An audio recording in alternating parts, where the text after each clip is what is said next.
we stand alone in our greatest, deepest sorrow, greatest joy, and the most cherished dream. Because nobody can understand the intensity of your feelings other than you. I graduated when I was 19 years old. Then I did my MBA, lived abroad, moved back to India. At 24, I had a child. My daughter was 3 days old when I decided that I cannot miss my law exam. So I flew with her and took my exam. After that, becoming a lawyer, I decided I need to work in non-profit sector and as a social entrepreneur. Over the years, it was a very satisfying work. However, I noticed when I was working with people in remote villages, there were people who were afraid of the system. They were afraid of law, they were afraid of courts, they were even afraid of cops.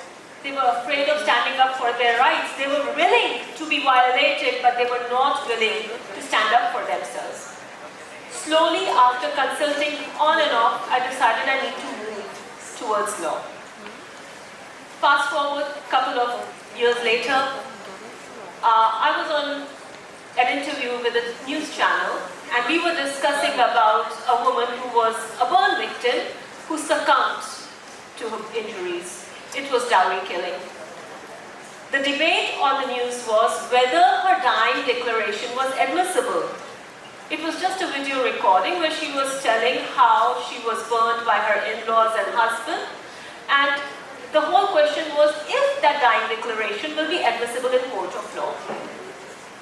That moment was a turning point because I kept pondering that again and again what we notice is not just dowry killing, but after a woman is killed, her family does not know how to deal with the situation because they are unaware of the law, they are unaware of if a cop is going to register their case.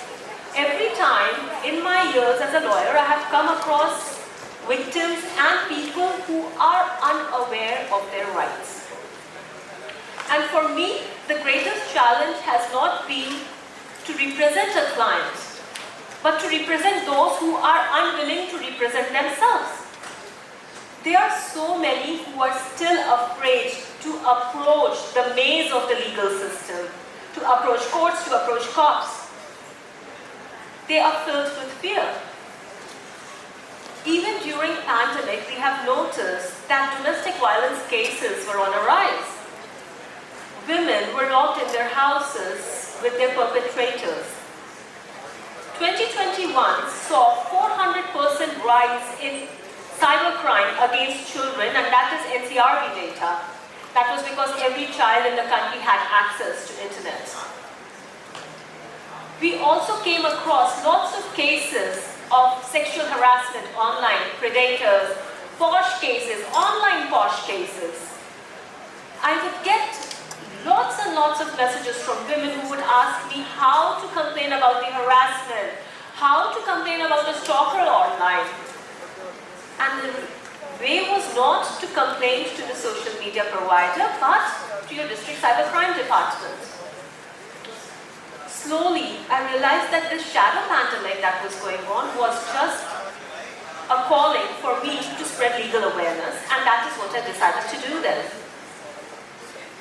Eventually, one day, I was doing a webinar and I was trolled by hundreds of men because I was talking about women's rights in relation to 498. And there were these men who were talking about false accusations. That is when I realized it's not just the women who are suffering, it's also men who are suffering, and we need to have a straight path, a middle way where women know that they cannot file false accusations, and men also know that they cannot take advantage of hiding behind false accusations or pretending to be hiding behind false accusations. So that is basically the volcano that has been there, which made me use my voice and knowledge to empower women. See, we are all strong women. A strong woman is not born, she's forged. And she's forged under the pressure of her weakest moments. A strong woman does not drown in her tears. she emerges as triumphant from her own ocean of grief. So, over the years, the main point that I have led in my legal career is that more and more women should stand up for themselves. It also includes women who have stood up for using their last name for their child. Whenever a woman comes to me who is a little shaky about whether she should file a police complaint or not, whether she should go to the court or not, I want to help her. Because as a lawyer, it is my responsibility not just to empower myself, but to empower those who are there. See, our circumstances are going to be challenging. Life is always going to throw curveballs at you, and you have to get better at that sport. We cannot be victim of our circumstances, we have to be the victor of circumstances. And if your circumstances are going to define you, let them define you as bold, perseverant, dynamic, kind. Do not let circumstances be architect of your life. Thank you.